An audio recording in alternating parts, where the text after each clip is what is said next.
Now listen carefully and answer questions 1 to 7. Central Realty, Jill speaking. How can I help you? Yes, hello, Jill. I've got a problem, a complaint I wish to register. Who should I speak to? You'll want to speak to Tracy, the residential manager. Just a moment and I'll put you through. Thanks. Hello, this is Tracy. I understand your rent is going to be increased. Yes, this is why I'm calling. I was told that my rent would not be increased for the length of my 6-month contract, which I signed only 4 months ago. What's going on? Is my landlord allowed to do this? I see. Yes. Okay. That seems strange. Look, can I take down some of your particulars and I'll register a formal complaint to the landlord on your behalf? Yes, sure, that'd be good. Firstly, name and address, contact details. Yes, Jane McSweeney. That's McSweeny. 3 Mauger Street. That's Maugher Street. Windaree, 3355. And the phone there? Yes, you can contact me on 334756 extension 3176. I generally arrive home by 6 o'clock in the evening, so you can call me around that time, but not after 9. Oh, sorry, 8:30, because that's the time I leave for work. Okay, so I should note down that the problem is that your landlord wants to raise your rent. And when did you first move in? Yes, well, the contract began on August 1st, and... oh, hang on. Sorry, that's the ending date. We actually moved in on February the 1st. Before you listen to the rest of the conversation, you have some time to look at questions 8 to 10.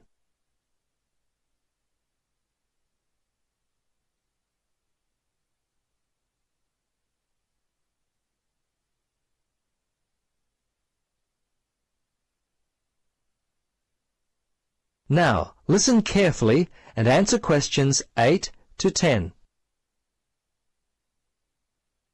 Okay, good.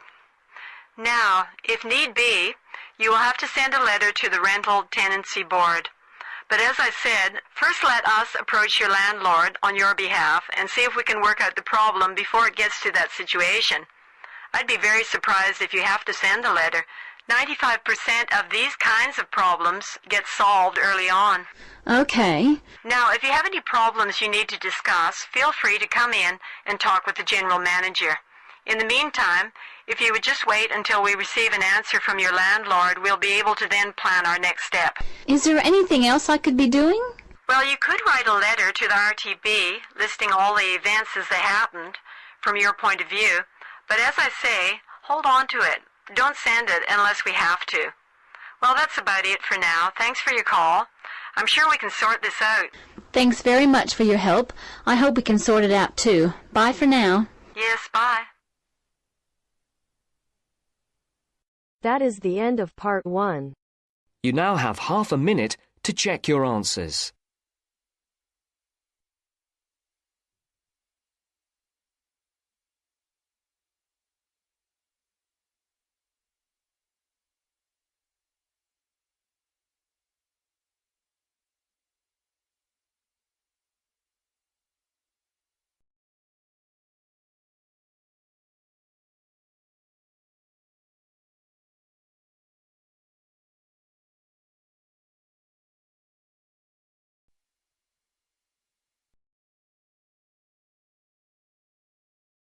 Now turns to part 2. Part 2. A conversation between Mrs. Lamb, a member of the staff in a large hospital, and Andrew, who is a student in the nursing school. Mrs. Lamb is explaining the rules about visiting hours in the hospital. First, look at questions 11 to 14.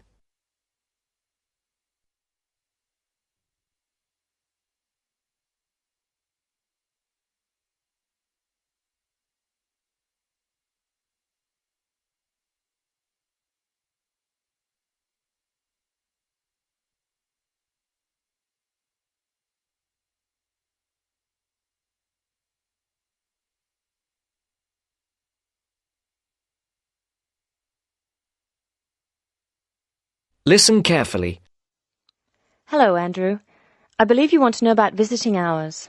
Yes, I do, Mrs. Lamb. I have to fill this form out, and I'd like to have some idea why the different parts of the hospital have different times for visiting. I see. Well, let's start with an obvious one. Intensive care. People in intensive care are very sick indeed, and for that reason, we say that visitors can come between 6 a.m. and midnight. I can understand that. At the other end of the scale, our maternity patients are usually quite well, but we restrict their visiting hours from 8 a.m. to 8 p.m. We find they get very tired if we permit visitors all the time. I see. What about the surgical wards? The doctors prefer to do their rounds early in surgical, so visiting hours are 9 a.m. to 9 p.m. Surgical patients are often on very heavy painkillers, and they aren't really very good company for their visitors. But surely the visitors come to cheer up the patient, not the other way round. Of course. And often the visitors are able to help the patient a lot. That's why we allow visitors all day, the full 24 hours in the emergency ward. They help comfort the patient while they're waiting to be diagnosed. Of course, it's not just everyone who can visit a sick patient. People in intensive care can only be visited by their immediate family. What's more, we only allow 2 people in at any time. We let children of the immediate family in to visit people in intensive care, but we don't like to do it. It's very hard on the children, and it may distress the patient. However, if the patient asks for the child, and the family agrees, that's okay. What about children in maternity? Of course we let them in. They're very pleased to see their mothers. The rule in maternity is everyone may visit, up to 6 people at a time. The maternity ward is quite sociable after all. The surgical ward must be different. It is indeed. We don't allow children in the surgical ward because of the danger of infection. And as you know, we restrict the hours. There are a lot of procedures which must be carried out on surgical patients, and we only let 2 visitors come in at a time. And in emergency, people are allowed to visit all the time? Oh yes, we rely on patients' relatives to be there for them, and we permit everyone to visit the emergency department at all hours. However, we restrict it to 3 visitors for each patient. Otherwise, the room just gets totally crowded. Before the broadcast continues, look at questions 15 to 20.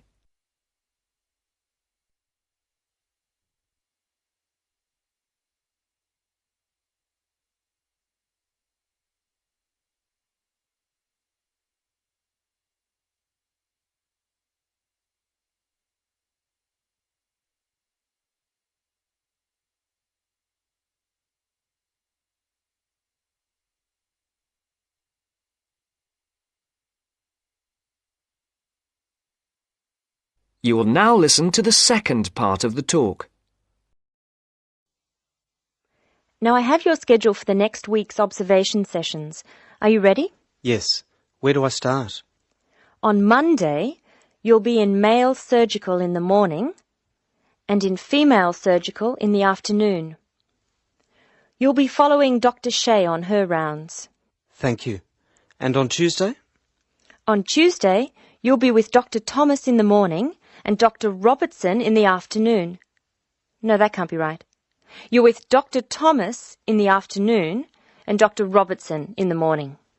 Do I ever get to see Dr. Kim? Yes, you'll be with Dr. Kim on Thursday and Friday. She'll take you through the children's ward and through our new teenage ward for 12 to 15-year-olds. Great. I've read a lot about that new ward. Will I see the schoolroom? Maybe another time. And what will I do on Wednesday? On Wednesday, you'll join the other students for lectures. You'll be in the Redmore lecture room between 8 and 10 a.m. and later between 2 and 3 p.m. Thank you. Do you know how big my class is? The intake this term is 200 first-year students. I'm pleased to say about 1/3 are men, which is good. Nursing used to be an almost entirely female occupation. I know. My father trained as a nurse, and he was considered very unusual. Is he still working as a nurse? Yes, he's working in a hospital in the country. I guess I just wanted to follow his example. That is the end of part 2. You now have half a minute to check your answers.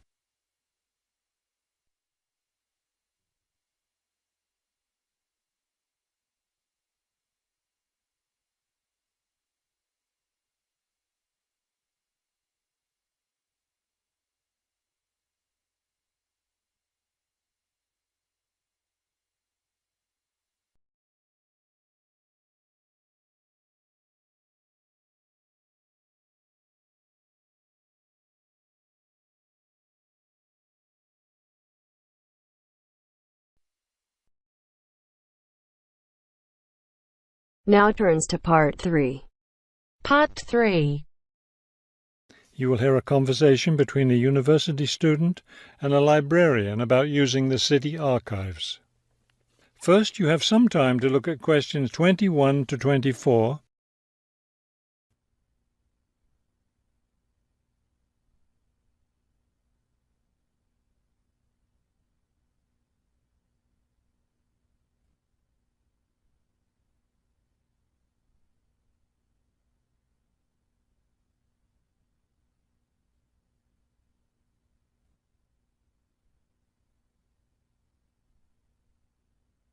As you listen to the first part of the conversation, answer questions 21 to 24. Hello. I was wondering if you could give me some information about using the archives? I'd be happy to. Are you a resident of the city? Actually, I live just outside the city, but I study at the university downtown. That's fine. All you need to do is show your university identification card, and you can use the archives at no charge, as long as your ID card is current, of course. Yes, it's valid. So I don't have to pay anything? No, city residents pay an annual fee, but students can use the archives for free. Everyone else needs to get special permission from the director, but that doesn't apply to you, of course. Oh, good. I was also wondering about the schedule. I have classes every day, Monday through Friday, and I also have a part-time job. So I could really only use the archives on weekends. That's not a problem at all. We're open all weekend. Actually, the only day we're closed is Monday, so you can come any day, Tuesday through Sunday. Are you open in the evenings? Yes, we're open from 9:30 in the morning until 8:30 in the evening. That will fit my schedule well. Before you hear the rest of the conversation, you have some time to look at questions 25 to 30.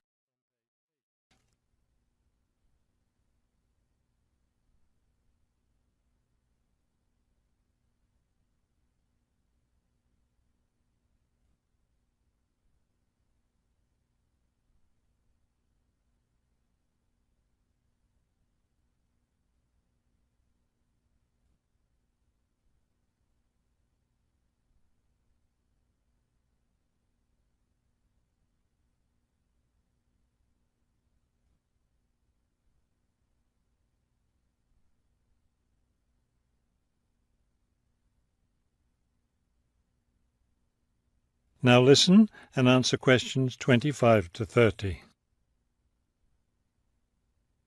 Is there something else I can help you with? Yes. One thing I'll be needing to see for one of my class projects is old photographs. Do you have photographs of the city in the 19th century that I could look at? Yes, we store all the photographs in the basement. Those stairs over there will take you down to the photography collection. Just tell the librarian there what you're interested in, and he'll help you. Those would be 19th century photographs? Yes, the entire collection is there. Now, if you're interested in seeing documents from the 19th century, those are right here on the ground floor. I would like to see some of those documents. Does that collection include newspapers too? No, all the newspapers from the earliest ones in the 18th century up to the current time are on the second floor. Here, let me just give you this map of the archives, and you'll be able to find whatever it is you need. Thank you. Oh, I see you have a whole room devoted to maps. Yes, on the third floor. That's great, because one thing I need to do is look at how the city has developed over time. I'm sure you'll find a lot of helpful information there.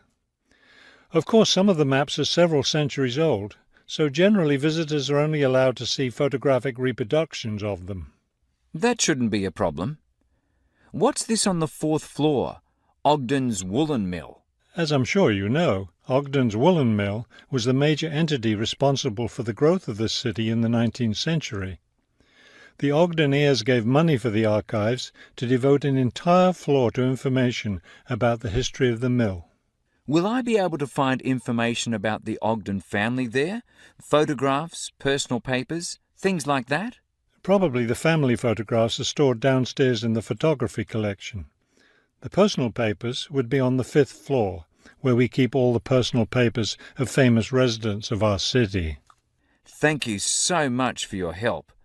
I'll be able to do a lot of my research here.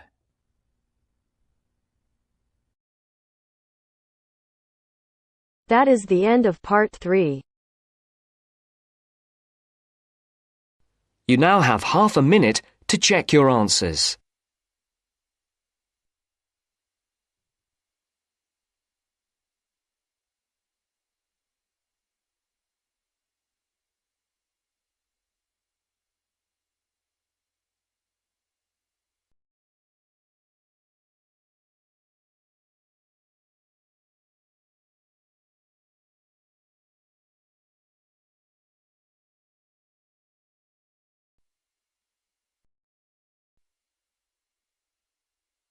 Now turns to part 4. Part 4. We're going to hear a talk on wild rice. First, you have some time to look at questions 31 to 40.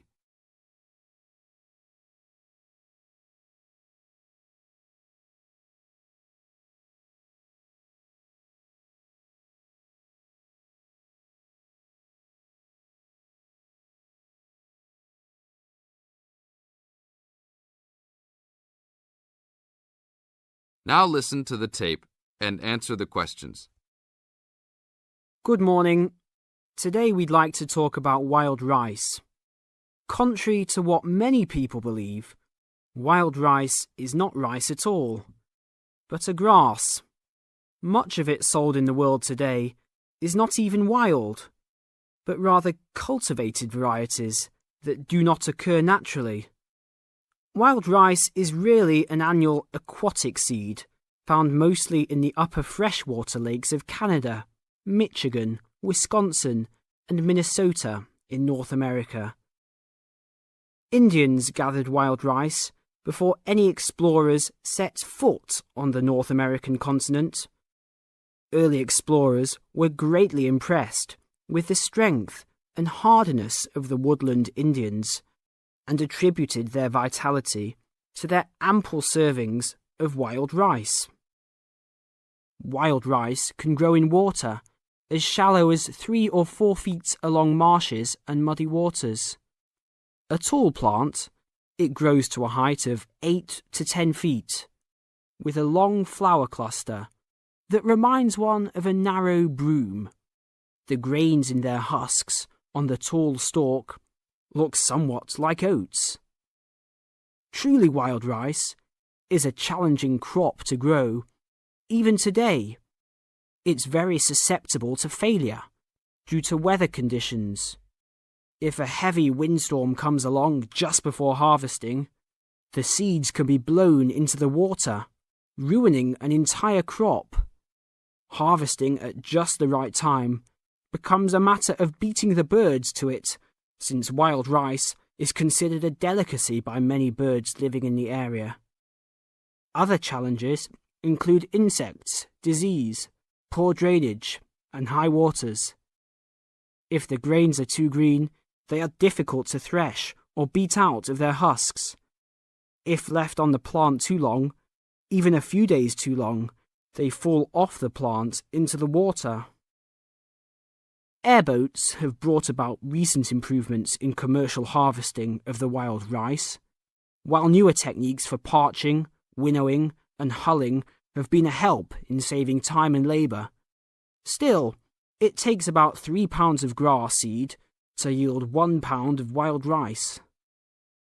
Buyers should be aware of 2 types of wild rice, gathered and commercial. Foraged or hand-harvested wild rice is gradually being pushed out of the market by hybrid commercial varieties. Hand-harvested wild rice makes up less than 20% of the market today. Heirloom varieties of this foraged grain still exist. In fact, it is the only heirloom grain sold commercially. However, package labels can be deceiving. Though the label may read Indian harvested or organic, the product may be hybridized wild rice placed in freshwater lakes and gathered by Indians in airboats. Hand-harvested, organic, and from the Great Lakes region is the real thing, with superior flavour and aroma, but it may be difficult to find. Though wild rice is one of the most expensive grains, it goes a long way. Some say that 1 pound of the grain can feed 30 people. To compensate for its high cost, try combining wild rice, half and half, with brown rice. For a truly colourful presentation, try 1/3 of each: white rice, brown rice, and wild rice. That is the end of part 4.